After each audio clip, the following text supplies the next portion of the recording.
I know what you're asking. Is Ballerina from the World of John Wick just another girl boss? Girls get it done. Ballerina, the latest assassin to emerge from the John Wick world, is, fortunately, mercifully, not a girl boss. And thankfully, the legacy of Baba Yaga, John Wick himself, Death's very messenger, John, il mio emissario di morte, is respected, and that is important. The action dazzles, and the signature neon noir aesthetic of the John Wick franchise is present. The problem is, Ballerina never becomes more than the sum of its tropes. Despite all the raw material for a unique and moving spin-off, as I was watching the film, I just kept thinking, wouldn't it be better if I were just watching John Wick? This is my review of Ballerina from the World of John Wick. I am Captain Garrett of the Swords of Starships channel, where our continuing mission is to inspire bold characters, beauty in storytelling, and truth in art. Take it away.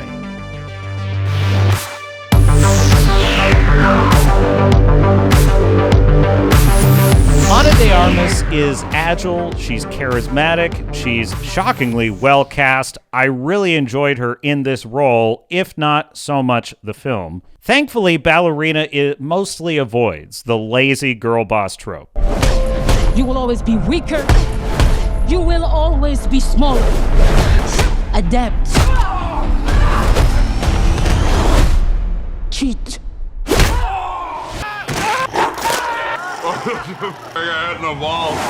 The premise of the film offers early hope. We meet Eve when she's a child of a loving father who's living in some kind of luxurious estate. Assassins descend on them. The assassins take him out. And she is orphaned. She winds up adopted by the Rosca Roma. These are the characters that we saw in John Wick 3. Angelica Houston reprises her role as the director of this ballerina school, which is really just a cover for training assassins. So Eve, having witnessed her father murdered by these mysterious assassins led by the Chancellor, played by Gabriel Byrne, she now wants revenge. She wants the skills to take them out. But there's something really interesting here. Rather than simply becoming another John Wick-style assassin, she's told early on by one of her mentors that she's going to become what they call a kikimora, which is a Slavic spirit in their mythical lore. The Kikimora is a spirit that exists in the shadows to the innocent. She can be a protector.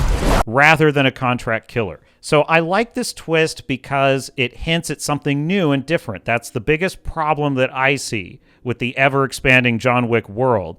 We've seen the assassin revenge quest many, many times. We've seen the assassin versus all assassin story many times. And the world of the High Table having become somewhat insular and almost fantastical, it's nice to actually have a new look at the world, to actually have the opportunity to expand the world. What is the normal world outside of the assassin world? The Kikimora is a really tantalizing idea because instead of just being a killer for hire, she's there to protect the prey that the wolves are hunting. This is a new angle. It's not revenge for a dog or a lost wife, but possibly protecting an innocent. And the action is stylish and creative with some really standout scenes. There's a really incredible running battle where all the guns that are to hand are locked, the bullets are inaccessible, so she can only fight with grenades, and it's fantastic. There's Norman Reedus from Walking Dead fame tearing through the Continental with a shotgun. Don't miss that scene. A flamethrower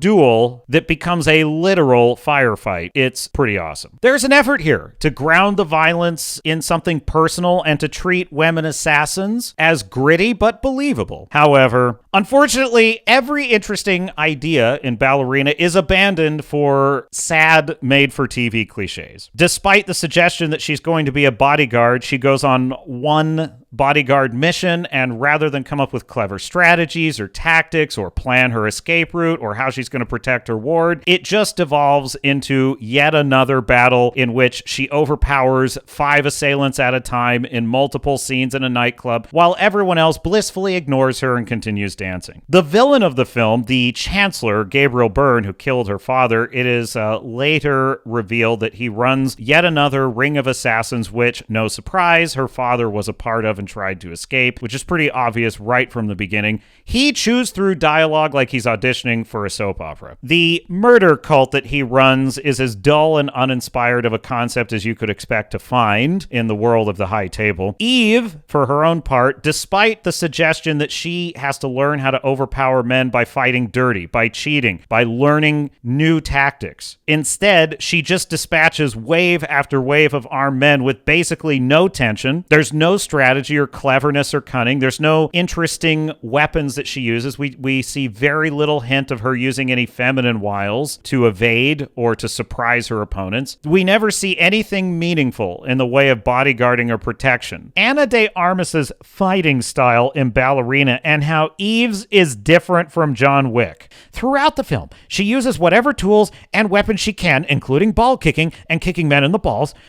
to overpower and defeat her opponents in the balls, as she tries to find some more effective weapons to level the playing field and identifying the balls to be struck.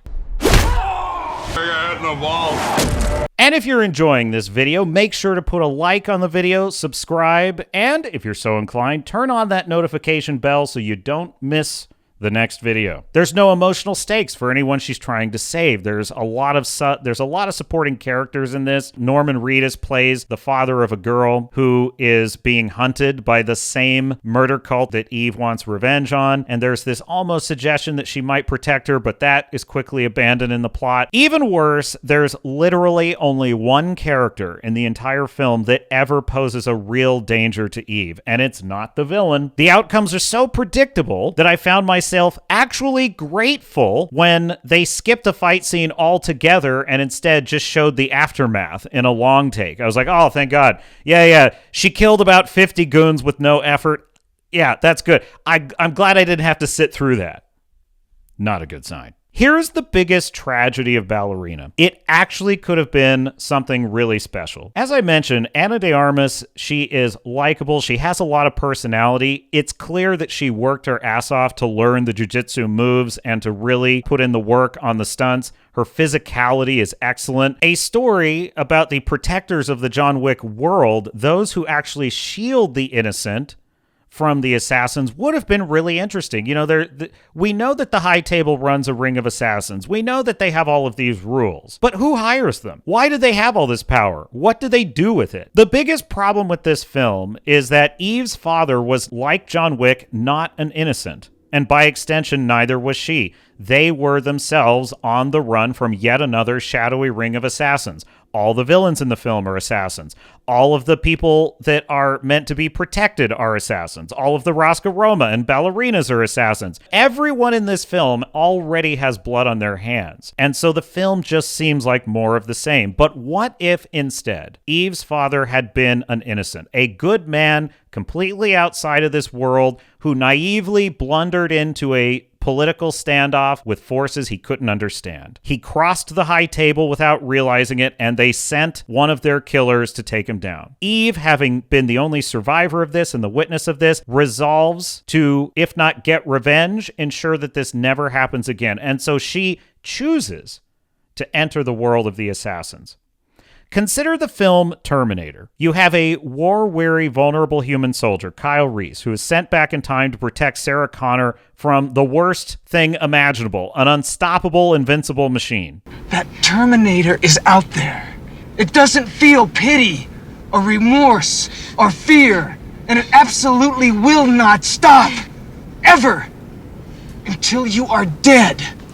We fear for Sarah because she's truly innocent. She didn't do anything to deserve this assassin contract. She has no idea why this is happening to her. She doesn't even fully believe what's happening to her. She just has to place her trust in this terrifying stranger who just appears one night. We root for Reese because he's tormented, he's shell-shocked, but he's determined and he's full of courage. He keeps going, no matter how long the odds, no matter how difficult. The romance, the stakes, the exhaustion in the film, it all feels so earned by the end. Now imagine a Ballerina film where Eve is protecting someone who also is outside the underworld, an innocent, an ordinary man, possibly a love interest, interest or a child, possibly a surrogate son or daughter, someone with no ties to the Continental or the Assassins. Instead of her father being in the death cult, he was a good man trying to do the right thing, and he was murdered for standing up to evil people. Her arc then becomes, rather than vengeance, her arc becomes sacrifice. Choosing to descend into the darkness, to get her hands stained with blood to protect others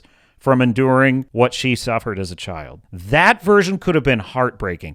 That could have been beautiful. That could have been something new and worthy of the John Wick name. In John Wick, the wife and the puppy represented this innocence. They were outsiders, symbols of a life outside of the violence.